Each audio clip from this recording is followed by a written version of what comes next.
Welcome to Arts Dynamics Talks. I'm Sophie Marin, founder and CEO of Arts Dynamics, and today marks a milestone moment.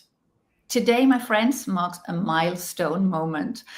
Soon I'll be introducing the guests for today, and I just want to say how very special this episode is to me personally. And I know because we've had conversations prior to this talk as well, we are now creating the next chapter of cultural entrepreneurship, business, technology, community impact for everyone working in the cultural and creative industries, whether you are a freelancer, a startup, a scale-up, a company, or an organization. So I just want to say welcome everybody to this talk today. In front of you, for those of you who are with me live, you can see the Swedish National Touring Theatre. They are our first member organization to join the Arts Dynamics Creative Tech Cluster, and they are making an inspired and bold move by doing so. And you will understand more during this talk what I mean about this being such a special moment and really this coming now full circle as we embark on this journey together. So I just want to say to Riksteatern, Swedish National Touring Theatre, Susanna, Pratik, or Ami, a very warm welcome. Thank you so much. How are you feeling? Excited. Yeah, excited was my excited and a bit nervous. I tried to think about this as in the performing arts business, we use the open rehearsal or work in progress when you invite audience, but you're not ready with your presentation. So I tried to transfer this where I feel more safe to this space. It's like an open rehearsal or working progress. I love that. So can you please share a little bit about yourself as an organization and also your individual roles within the organization? I mean, Riksteatern, the Swedish name for it, Swedish National Touring Theatre, is an amazing organization. It's a national organization, and you've been around for a while. So tell us more. Yeah. So I will tell some, but maybe I just want us to present who we are. So I'm the CEO, and I've been so since almost 3 years. And I worked most of my life with performing arts in one way or another. And the reason I love to be in Riksteatern is all these do-it-yourself entrepreneur people all over Sweden that make the presentations of performing arts to the audience happen. So that's one reason I'm here. And who are you? Yeah, I'm Pratik, and I work as an organizational developer. So basically, we work with different development projects, mostly focusing on funding, our finance, our business models, to see how we can adapt to this new context we're in today. That's me. And I'm Ami Manroos. I'm the technical director at Riksteatern, and I've been so for 1 year. And I have no background in performing arts from the media sector, who is had this the most destructive business of them all, they used to say. But so I'm really focusing on innovation, development, and so on has been my my focus the previous years. So I'm really glad to be at Riksteatern for this year and be a part of this transformation. That's wonderful. And can you please, for people who are listening in, because there are many people here who are not from the performing arts or maybe not even from the cultural and creative industries.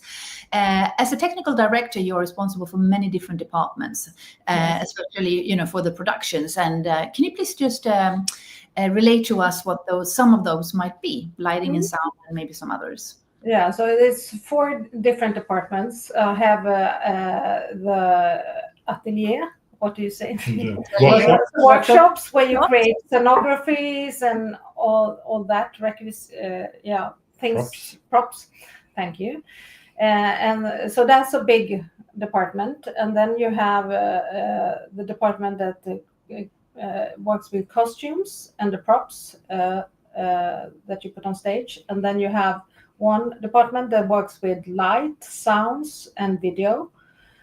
So that's more technical area. And then you have stage technicians. That is the people taking all this out on tours and planning and go on tours with the performances. That's a different department. So you have all the spectrums of different things to collaborate with different industry within all this making of the touring, the scenography, the light, the sound, but also props and sustainability in everything that we create.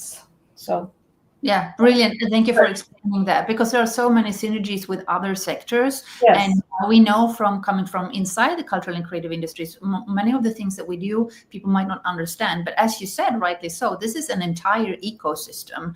So thank you for explaining that. So going back to you, Susanna, please share about, and thank you all for explaining about your roles and responsibilities. Susanna, over to you. So Riksteatern is a civic movement. For you who understand Swedish, we call it folkrörelse in Swedish. But it is a quite specific Swedish way of organizing people, and connected to what I said before. It's a lot of do-it-yourself people all over the country that has a possibility to have influence on what performing arts. And we use the word performing arts. We mean theater, dance, circus, music, all kinds of crossover artistic expressions in those fields. So Riksteatern is, as an organization, it's an NGO, non-governmental organization, so it's not publicly owned or so, even though we get public financing. But it's very important to know that we have around 40,000 members all over Sweden. And for example, every 4th year, this a National Assembly gathering, with suggestions and votings, and so it's a civic movement where people can engage in what type of culture, what type of art will be in there where they live. So we have about 230, a bit more than 230 local theater associations all over Sweden, and they buy performances. It could be from independent producers or other institutions, or it could be from our own program. So we create 40 new performances every year, and we reach about half a million people, about 1,000 performances each. So just some numbers to get the grip. And so we create this different performances in different languages, Swedish Sign Language, other languages, as I said, dance, circus, theater, and the people over Sweden have an influence. Okay, what is good in this place? What does the audience here want? And then they choose a venue. It could be like a library, or if there is a theater in that city or place, or it could be outside or in a school or whatever kind of venue. And they buy the performance either from us or from someone else, and they sell the tickets and work with the relationships with the audience and so. So it's kind of a circle. I mean, someone can come as an audience. Maybe the first time you feel, I want to be a member, I want to be part of this. So you can be a member, and then you can, if you want, you can start to engage, collaborate with the others there, and you can have influence in the long run in what comes to that place again. So it's a very empowering system of how to take part in the cultural life, how to be able to have influence in how to say, stimulate the free speech and the free expression, because it's not no, I should not compare with someone else, but it's another level that people choose. It's not that we have this venue and we present. It's one more level of democracy, or how to say it. And this is really, really important. And for me also, and for us, it's a combination of art and development of the democracy and how our society is built together, because we are a lot of different types of people in Sweden, and we should continue to have this diversity, but we can still engage and come together by making more and more people having the possibility to engage in the local cultural life. One more number, we have Riksteatern was started in the 30s, so it's a bit more than 90 years ago, and it was a quite radical idea. It was that it should not be only people in the big cities that could have performing arts at the high level. So the first year it was a real boom. 40 new local associations was created during 1 year, different venues all over Sweden. So it was a boom, and that was radical. And then since then we have changed many times. We said I should not talk too much about history, but one beautiful thing about history is that during World War II, there was not war on Swedish ground, but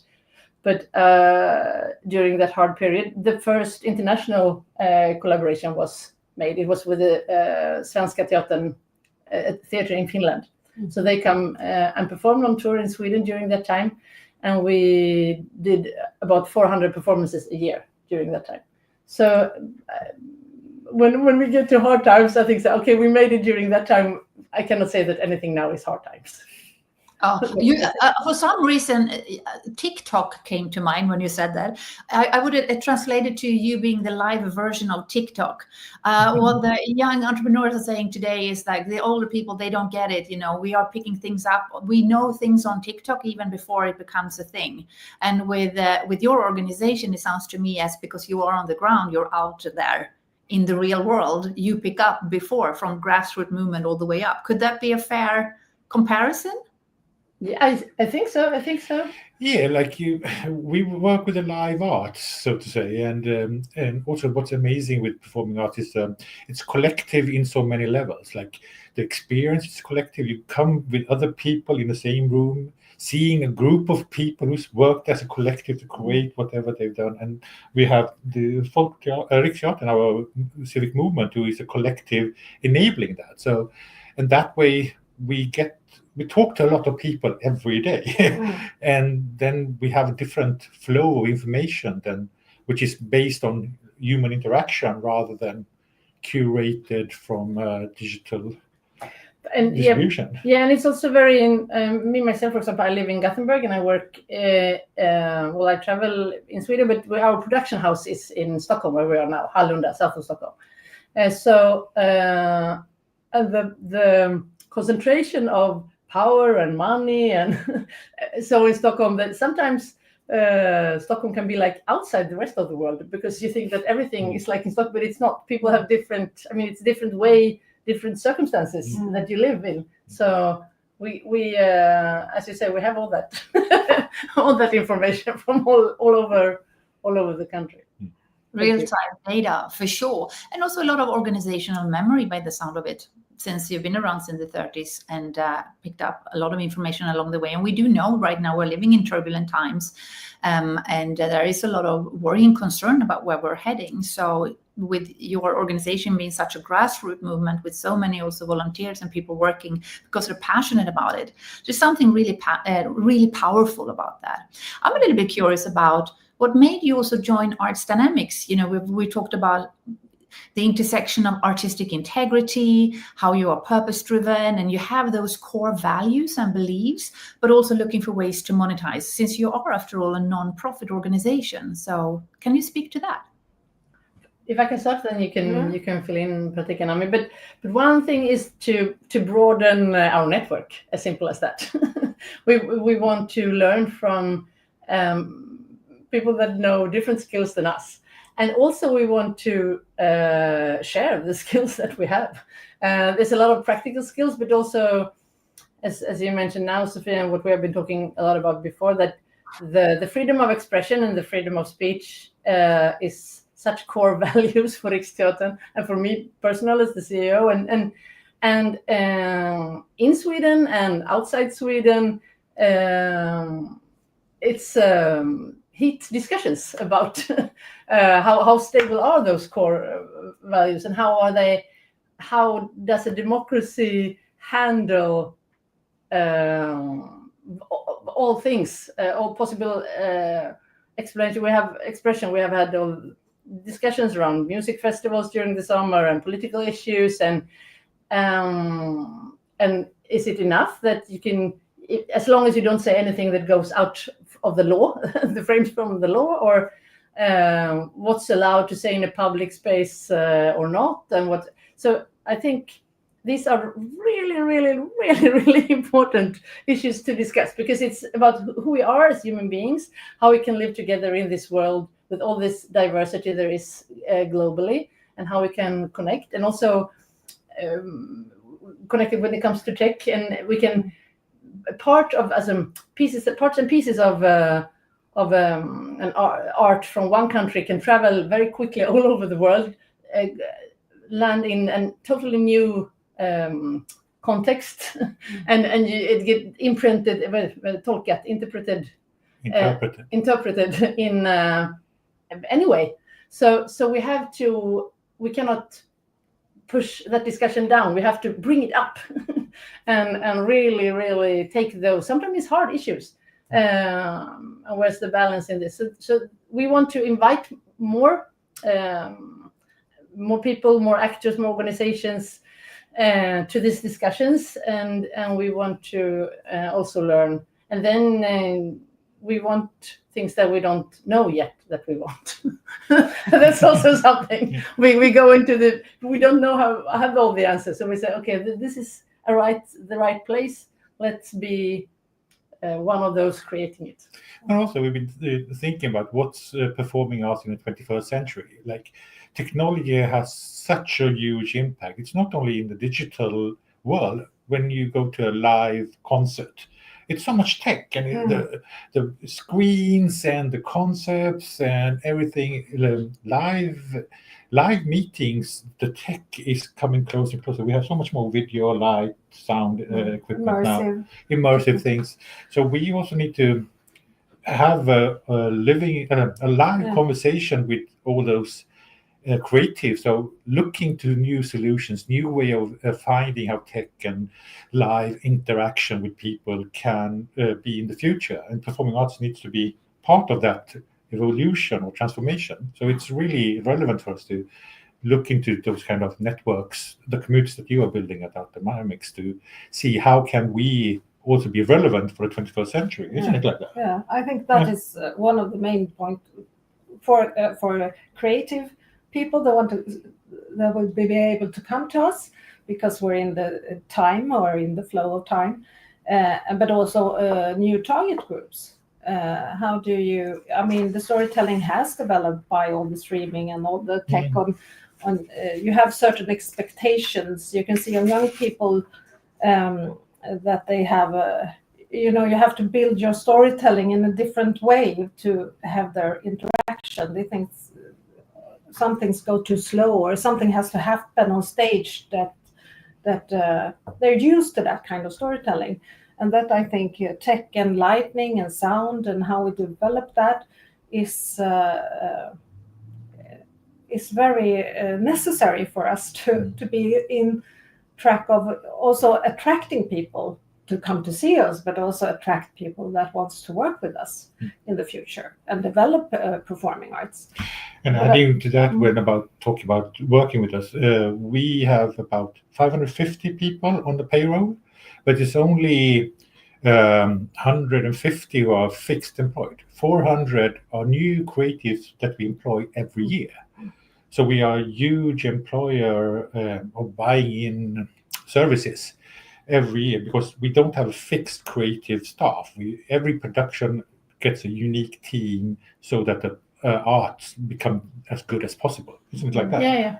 And also I think you should also tell, because one thing we think that we have to offer while joining this is this creation lab. We have methods for creating and trying out, and we think that these methods from performing arts can be used, or we know that these methods from performing arts can be used in developing tech, because we have these experiences. So maybe you should tell about the So we did this CREA, the Deaf Theater. Do you say that? I mean, No, Sign language theater. Sign language theater on Swedish. That's part of Riksteatern. Yeah, that's part of Riksteatern. With the Spöket om Canterville. What is that? Canterbury Tales. Is, he's our interpreter.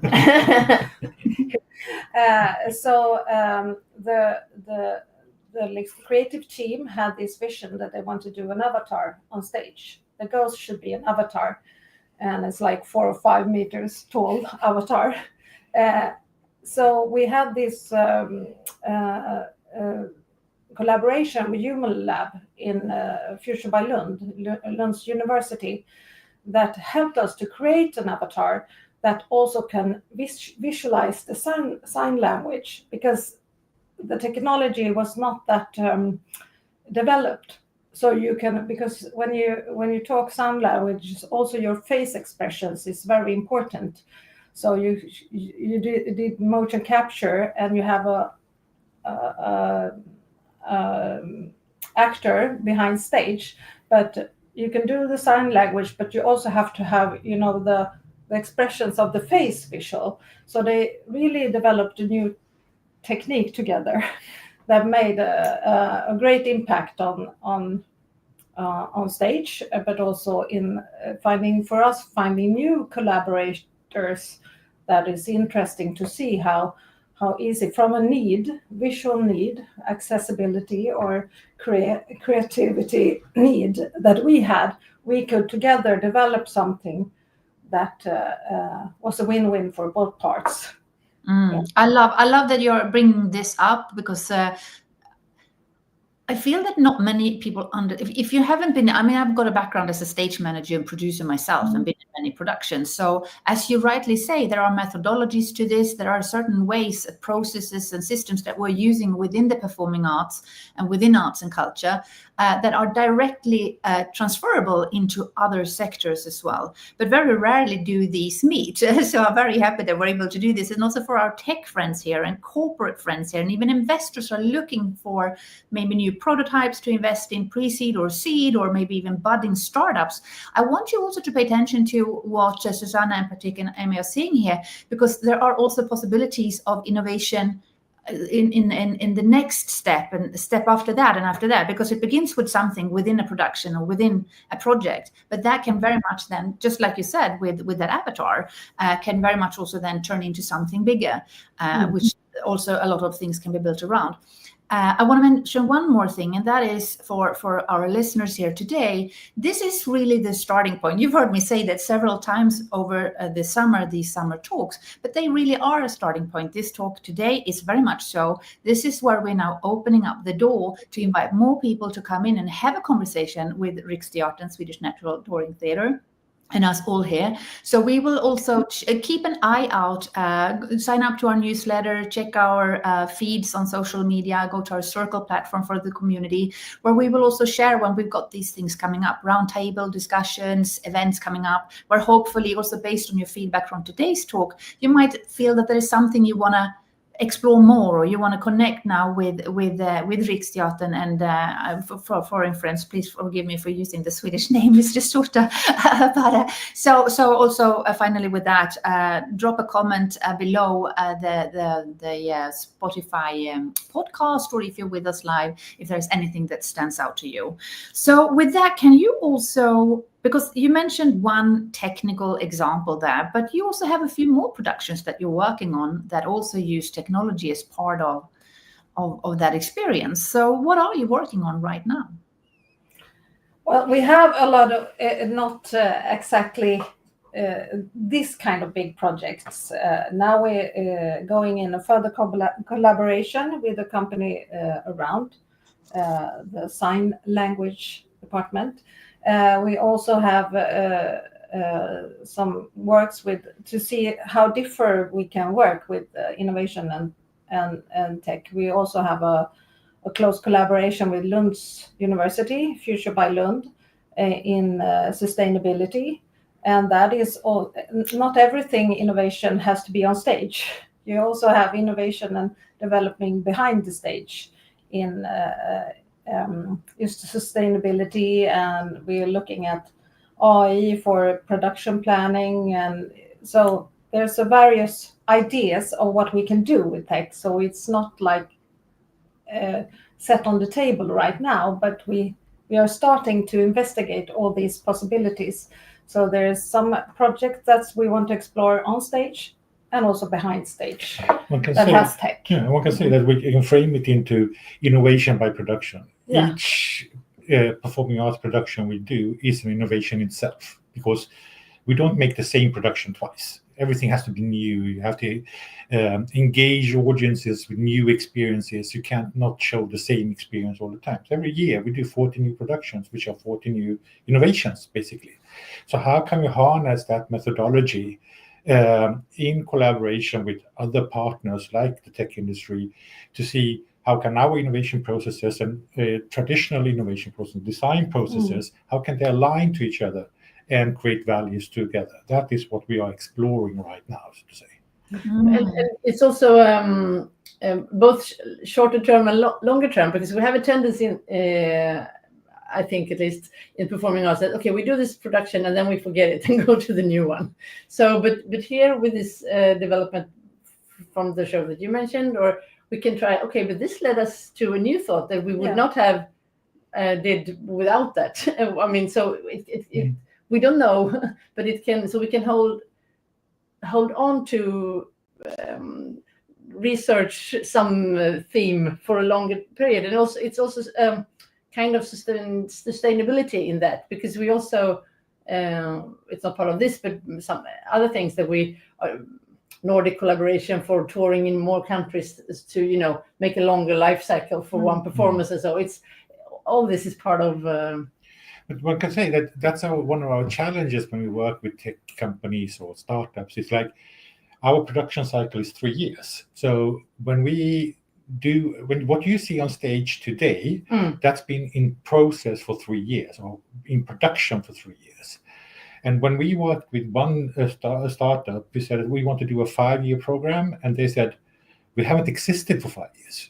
We don't know how the coming 3 months will look like. And we've been around for 90 years, so thinking 10, 15 years, that's what we do. That's normal for us. While the startup world is like 3 to 6 months, then the world is different. So that's the different rhythms, the timelines that we work on.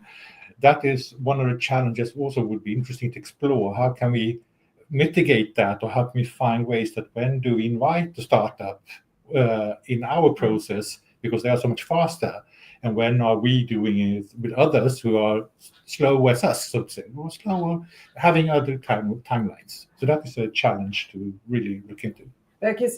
Because I think as also that interesting to be a part of Art Dynamics is that we also, I mean, of course, it's like learning about finance and so things, but also cultural thing. How can we how can we build a structure together? How can we explore? And that's what we're doing now in this autumn. How can we explore how this should work? I mean, the structure for it. How can we have another mindsets in? How can these cultures meet? How can we be a platform for those kind of interaction, and how do we build that together to be somewhere that tech and culture, creative people can meet, and still we have all the financing, the policies that has to be withdrawn. How should we work with all that? And that is also interesting to be a part of Art Dynamics, to explore the possibilities to these kinds of collaborations, but also how should we make it work? That is, so we will make it a win-win for both parts. What is our common goal in it, so to speak? So that's also a part of why it's going to be so interesting to meet everyone in Art Dynamics network. Can I add? Now I've been talking a lot about technology and digital technology in the performances, but I'm also very curious what we can do with tech development connected to our 40,000 members. I mean, of course, today we have a lot of ways of interacting. I told you about this every 4th year gathering. Of course, there's a lot of technical solutions for voting and suggestions and so on. Also, everyday everyday business, how to connect and how to connect the membership and how and being an audience to the performance in a broader sense, before the performance, after the performance, community spaces and so on. I feel like the sky is the limit. No, not the sky. The space is the limit if I go with you, Sophie. But I know it's not the limit. There's well, we are building a cultural center on Mars, so yes. I Go on. think the motto is what you see on stage, is behind stage, it's all the members. It's also about how to interact with the audience. That could be a very exciting thing to explore with both techs and innovation. We have this dance performing with the sound that was called The Depth. So really heavy word, but it was really interesting when you go around with the sound and you interact with the sound and the speakers, and you be a part of the performance in a way. And that is also something that I think tech and a lot of people to explore that. How can that interaction with the audience look different with other kind of tech or ideas? It doesn't have to be tech to be innovation. I mean, it can be that we just open up our minds for something new, I think. I love that. That was a great quote. Just like creativity doesn't have to be artistic. Yeah, exactly. Because there is often that creator. It's like creator is a creator, but just because you're a creator doesn't actually mean that you are an artist. Because you'll be creative. So and I also have to say something more, but because we're touring theater organization, we also have, we have to have light equipment. We have to, we have to be able to pack everything in a truck, and we have to put everything up in like 2 or 3 hours and take it down on 2 hours, and then we go to the next place. So how can you also work with developing things to make it easier to make this quick changes and going on tour, and there can also be everything with lighting and scenography or anything. So it's there's also challenges there that we would like to collaborate around. So that is also a challenge we have. It's also for other industries who are listening to this talk. This goes for, let's say you are a product-based company and you're shipping your products, or you are, just like you said, you are spreading your products across the world. And what you are saying here is that there's tons of skills and expertise, because this is what you do every day, that maybe you could pass on. But also there might be things from the industry, the corporate sector, that could be of benefit for you in what you do. Am I correct? Exactly. And exactly to some technology that we can adopt to our kind of needs also, but also common exploration within this field is interesting for us. We can be like you said, innovation in production. We can be like a test bed and also be a part of trying in IRL, as you say, in real life, all the products that exist on the market. May I ask you something, since I've got you here today, so I might just as well take the opportunity. We have got several DIYers in this community who have their own production companies. They go on tour. So they would be the ones that would be employed by your local hosts and producers and organizations. Are there any conversations at all what you need as an entrepreneur and DIYer to sustain your business as an independent, rather than when you are an organization? So I'll give you an example. I know that from firsthand myself, when I had my own production company, and I hear it from a lot of my clients, is when you go on tour, let's say you have a theatrical production in several venues, but the ticketing system you're using, they are keeping the data. So you don't have access to the customer data. So you drive traffic, you do the marketing, but the marketing leads, they go to the ticket vendor or to the box office.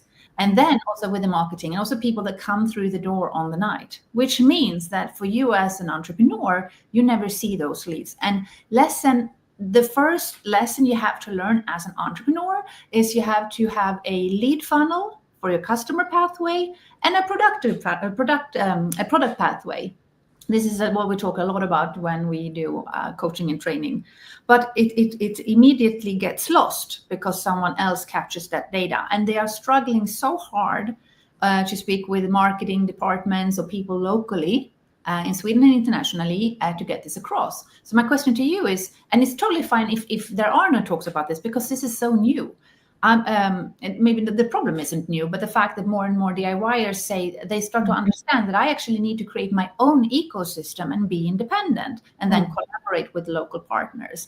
So I'm curious, because you are on the inside here, what are you hearing about this, if anything at all? But to me, maybe I can just give a bit of context before you answer that. As we said, we are a member-based organization, so we are at the organizer side, basically. So those who buy the shows, that's our members, and they are the ones we are supporting. We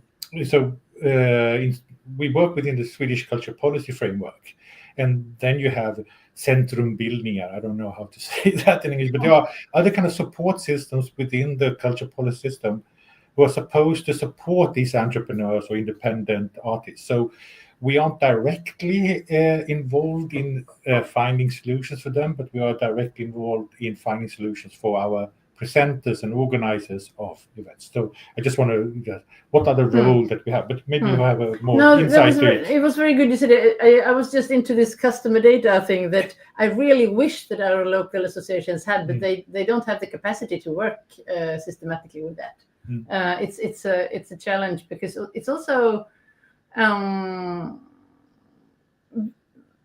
it also has to do, I mean, a diverse country, diverse audience, also different ages. So not everyone is, and people doing this as a voluntary work. So for something that might have been easy for someone employed with a more digital skill is a big task, a really, really big task for someone working voluntarily. So it's actually something we're working, and it's a challenge for us internally, how to get the customer data. How old is the audience in one place or another? What performances? I mean, so we don't have, as an organization on total, we don't have all that data that we would love to have. We want to be more data driven. We've been working with statistics and improving our process of collecting statistics over the past couple of years, but there are still many things in front of us. So that would be really interesting conversations to have with anyone in your network who are working with those kind of solutions that might be useful for us. Right? One short thing I see you want to say something. I mean, I don't want to interrupt, but one short thing to mention is that sometimes when we do performances together, we do co-productions with independent artists all the time. As you said, we employ a lot of people, but we also do collaborations between different organizations, 2 or 3 or more. And then sometimes also after a tour is finished with Riksteatern, maybe on one venue for a longer time and then on tour all over Sweden, and then we try to find different models to the independent artists to like own their work and take it further on another tour or to tour with someone else when we don't have the capacity anymore or so. So that's a way of supporting independent entrepreneurs as well. Now, you had something in mind. No, but I was thinking about exploring what kind of collaborations we can have together with other people. I think that's a good example on. We are a big organization. We can create a structure for innovation and development, is our hope, that also can benefit other, even if we develop it, we want it to benefit the bigger part of Culture Sweden. I mean, if there's a common need and we have a need, and then see what can we do that also can be something that benefits freelancers or entrepreneurs in the culture sector. So I think that is really interesting to see what kind of part can the Riksteatern play in that. Yeah. Further on. So that's a vision you can have, but it's also interesting to see other needs in the culture sector that cross over our needs can be a common solution that we can be a ground for. Yeah, but underlying what Dami is saying, when we look at our members and our organizations, the presenters, about 70 to 75% of what they present is bought by independent producers or local regional producers. It's not bought by us from Riksteatern nationally, but locally. So they are a large buyer of shows. One of the biggest I would imagine in Sweden. So, and 60% of the budget goes to paying fees and transports and hotels and all that. So they are investing a lot to create opportunities for the independent artists who want to perform for their audiences. So that is a central role that we will have to see. How do we enhance that? How do we develop that, support that, and also strengthen that with data gathering or strategies, competences? And that is a task we have in front of us, don't we? One more thing to add is we talked about lab. In performing arts, we use the word of a residency. We have artistic residence, we call it. It could be someone that it might be a performance further on, or it might not. Like we have it do both in theater and dance and circus. For circus example, it can be, it's very technical. You always have your gadgets, so it can be a very practical, technical. Maybe you get the help from the smithy. It's called that smedja. So you need to have your special circle in a way, and you can have weeks here of trying out, and then you can have adjustments and try out again, and so this and that we think could be the same with tech or without tech in connection with something you're. So often we have open calls for this opportunities, but you can also reach out for us and say, hey, I have this idea. Yeah, be like kind of lab/hub/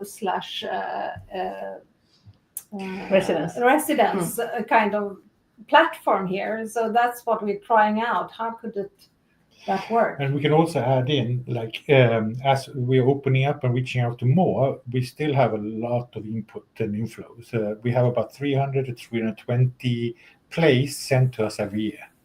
So it's quite many plays that are coming to as proposals. So we get, our deal flow is quite immense, so to say. But we aren't saying that, we're satisfied with that. We rather want to increase that deal flow even more to getting 500 suggestions a year rather than only 300. Wow. What opportunities are you seeing based on where you are at and when you're looking into the future in this intersection of arts and tech and all the fun things we're talking about today? Where to start? No, but I mean, it's people want more performing arts than they get. We did this survey last year, and I mean, in the bigger cities, especially in Stockholm, if you have money to pay for your ticket, you have a quite wide range of things to choose. But other places, people want more than they can get. So we have, and that's also a reason why we are here. We want to connect with people, organizations. I don't know that we don't know yet, because we need new finance flows, because we have a public funding as a ground, as a base. It's great, but that does not support all the development and all the demands that the audience. Exactly. Yeah, we want. So we need to find new friends and new money and new models to connect things that we want to do with things that others want to do, connected to the local community. I think we have a key in the membership and in the local venue for the performance and all the. It's really powerful. I have the opportunity to travel a lot. Obviously, everyone should do that, especially every people living in Stockholm, because sometimes you leave Stockholm too not as often as you Good. So yeah, it's really interesting, and it's a real power there. So that's one opportunity. I also think that of the couple of the past 3 to 5 years after the pandemic, the world has changed so much. And I think now it's gone 5 years in the pandemic, and everybody's a bit tired of saying, "Oh, it's so tough. It's a crisis. There are wars. We had it for so long." I think now everybody feels like, "What should we do? Okay, we accept this is the new normal. This is the new world we live in. We have to adapt and change." And I think we are there, and I think quite many, when we talk around, that we're tired of feeling bogged down, like we want to do something different now, and it doesn't have to be the same way as we did before, because we see that the paths that the world has gone to is not the best path. So let's see if we can divert the path somehow with new types of collaborations and new ways of thinking together, right? Exactly. And also I think sorry. No, also I think that in the society outside art or outside performing art, people always use the word of storytelling, point of view, narrative, blah blah blah, and so it's much more wide. The younger people, they are great in filming, writing, telling.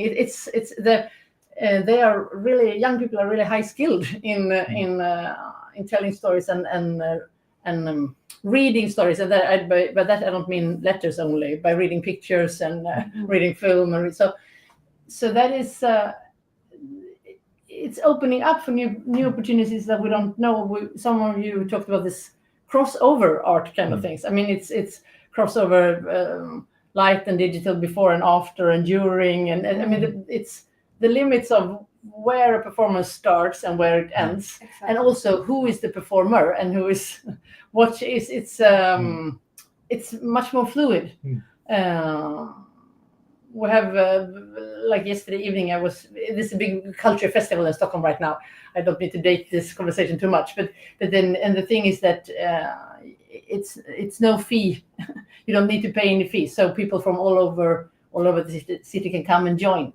And one of our dance performances with Kullberg, the international dance company, where they are also inviting people. So very small children, older people, all kinds of people were dancing together with the artists. And then the performance went back and forth with music and participation back and forth and film. And so it's people are so interested in stories and in expressing. So that's I mean, for us to enhance, the storytelling and visualizing and find new ways. I mean, it's not just like what you see on stage and lighting and all that. Is everything, I think. If you take another part, something that is outside your organization or even in your own field, you get more impressions, and then we together can take all the performing arts a step further and enhance the storytelling and create great things. Yeah, absolutely. We're actually walking through the SWOT model here without me mentioning it. We sort of talked about the strengths and the weaknesses in a way. Have we talked about the weaknesses? Did we cover anything about the weakness? Yeah, timelines maybe was challenges more than weaknesses. Exactly.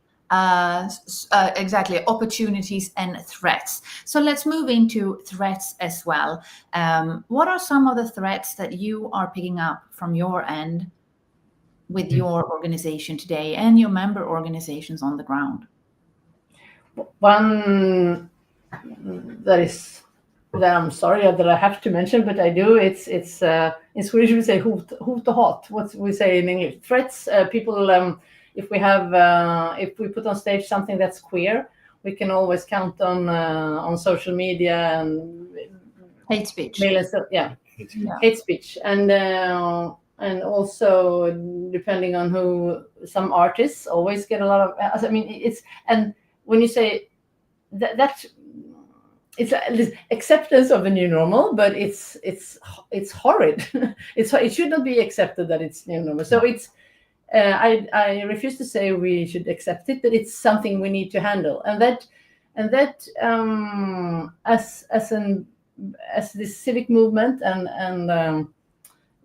with public funding and as a big player in the field, so to say, we have a huge responsibility to take care of the individual artists, because it happens once. Maybe you said, "Oh, I can do this. I get empowered. I know what I want to say." And then it happens again, and it happens again, and it happens again, and you have to call the police, and you have to blah blah blah.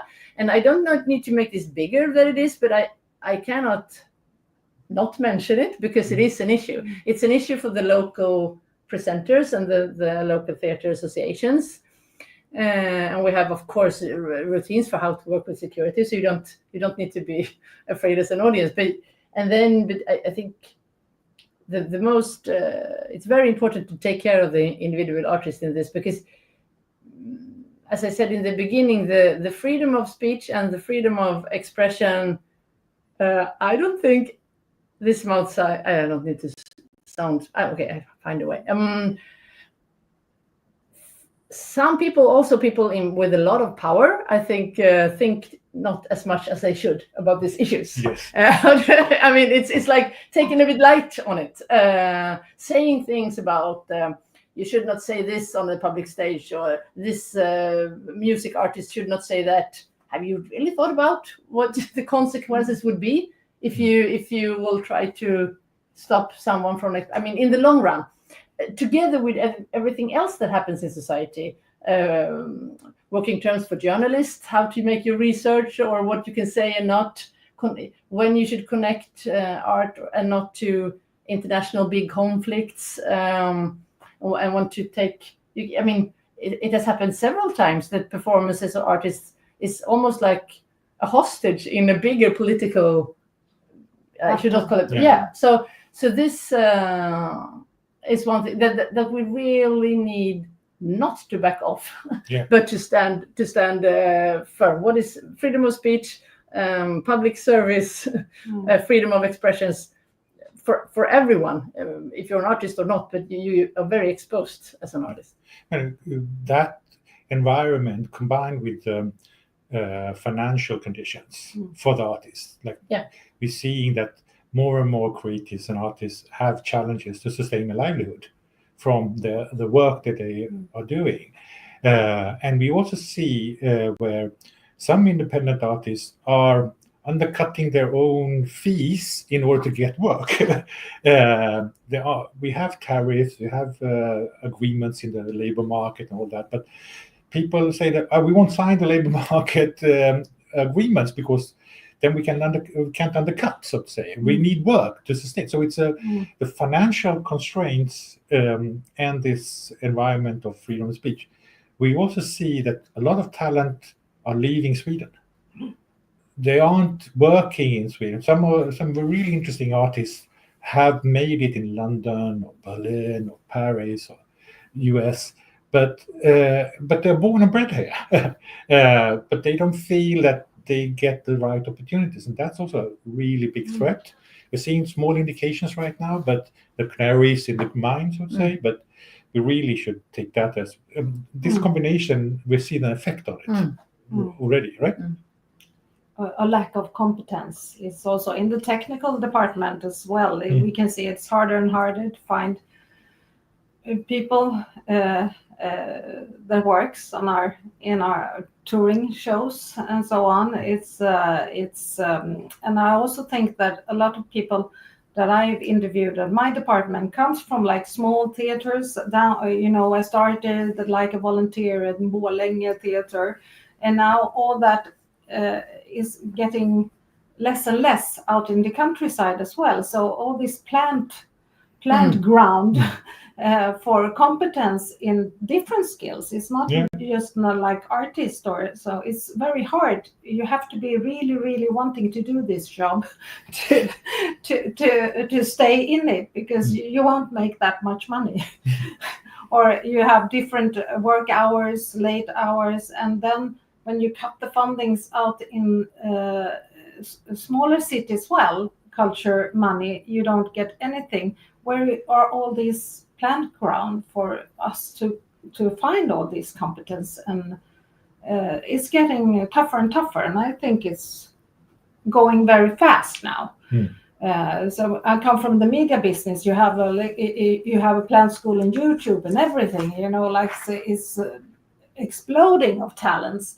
And here in the culture sector, less and less money, and fewer goes to where the money is to be able to support yourself.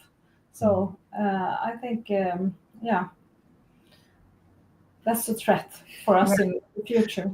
And as we embark on our collaboration now together, and again, I just want to do a shameless plug here to other organizations within the performing arts, within arts and culture, and other companies, and even freelancers and startups, anyone working professionally within the cultural and creative sectors, come join us, because this is about a dialogue.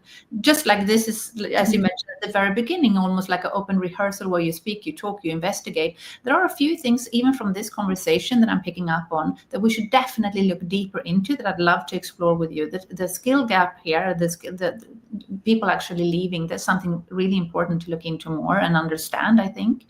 And also the monetization part, public funding vis-a-vis other kinds of funding, because we also know that the structures don't really support people to bring in their own money, because they lose then the public funding.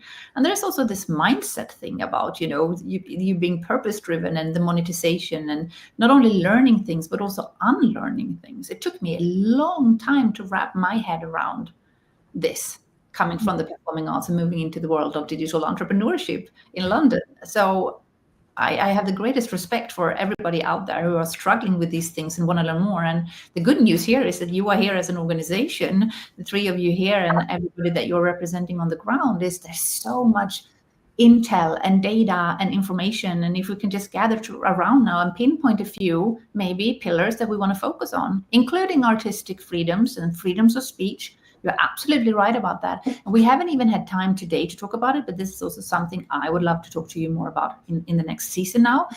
Speaking of artistic freedoms, whenever we use any kinds of technology, we are being recorded, we are being tracked. And as you rightly said, as an artist, the whole point of the arts is to break new grounds, is to speak truth to power, is to be, the odd one out. And how do you do that when you are being tracked and monitored and censored and deplatformed or punished for it even? We should definitely talk about this. So this is also for our techie friends in this community, to help us to build, I say us here, to help us build safe spaces in the tech space, tech platforms that are, the sovereign, that are safe within the cloud services, but also how we can guarantee the safety of the artists. Just like you mentioned there, Susanna, that's a big one for us too. We actually have a project, Cultural Firewall, with Hanna Linderståhl. So I think this fits very, very nicely into that. We are coming to a close, and this has been a wonderfully super inspiring conversation. So is there anything from your end that you feel you want to share that I haven't asked about, that you feel that maybe people should know about you? No. I'm just like really looking forward to collaboration in any form, and further talks about these issues. I think it's very exciting, and I'm very curious and looking forward to these collaborations.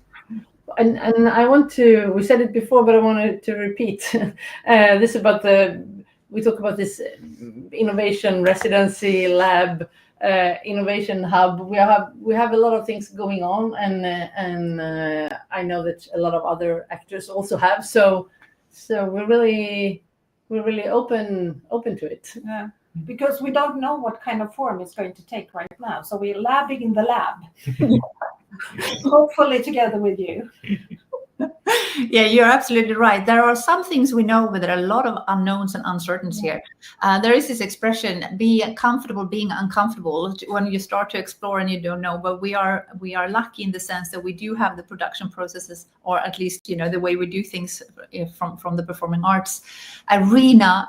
So that will help guide us. And I know when you and I also have spoken before, Susanna, even leading up to this, there were so many things you shared. And I was like, oh my God, we need to spread the word about, those processes and all those methods, and you've all three mentioned that today. So Pratik, anything you want to add that I haven't asked, or you feel that people should know about? It's been a really interesting conversation. A lot of things going on in my mind. Thank you. Yeah. So make a note, and for listeners, make a note. Pay attention to what stands out, both what feels inspiring that you want us to discuss more. You might want to join in and to be part of those conversations. But I also would like to say there might be things in these conversations that have triggered you. That happens. We get triggered. And often the biggest growth points from an entrepreneur perspective, but even from any perspective, I guess, is when you feel triggered and when you feel resistance and there's something there. Might even be the word money, and you feel like, whoa, we're not here to talk about money. Whatever that might be for you, make a note and take a little bit of time and spend time with yourself to lean into that feeling and to see what that resistance is. Because today, in many ways, it's easier than ever to monetize, find new revenue streams, create your own ecosystem as a cultural and creative company or organization. But I find it's often what goes on the inner side that shapes the outer side. And we often have blocks that we're not even aware of. And there are things, I think one of you mentioned it before, it's like there are things we don't know that we don't know. And I think this will also be hopefully a little bit more visible during this upcoming season. So we're about to wrap up. I just want to do a little bit of a shout out. We've got, speaking of members, we've got another member, Cecilia Frode, who just joined. She's got a production and Chatt på himlen, Gud, hund eller boll in Swedish for Theater Maxime. So that is on the 30th of August. And we are now also launching member offers and member benefits, just like a creative chamber of commerce or all these member organizations and associations. We too have member benefits. So just to check it out, this production at Theater Maxime on the 30th of August. We also have an upcoming meetup. This is obviously now when we're doing this live. You might be listening to the replay afterwards, but still go just to our website, artsdynamics.com, and find more information about us, our partners, our members, and all the things that's going on. For you who are with us live, we also have a meetup coming up on the 28th of August, which is called Digital on Stage, a collaboration with Intercult and Stoff, which is Stockholm Fringe, and it's an EU project, 6 countries involved. And we're also part of the Nordic Tech Week in Stockholm on the 17th, 18th and 19th of September. So again, we've got a big calendar, and pay attention to what Riksteatern, the Swedish National Touring Theatre, is doing all year around, because from what we've heard today, there is a lot of activity bubbling around the country and internationally as well, since you also do have those connections. So with that, thank you so much for joining me today, Susanna, Pratik, Ami. Thank you for the invitation. See you. Thank you. And thank you, everybody. And welcome back next week when we will invite Per Söderström and we will talk about longevity and how that relates to arts and culture and tech and business and impact on Earth and in space. So welcome back. Over and out.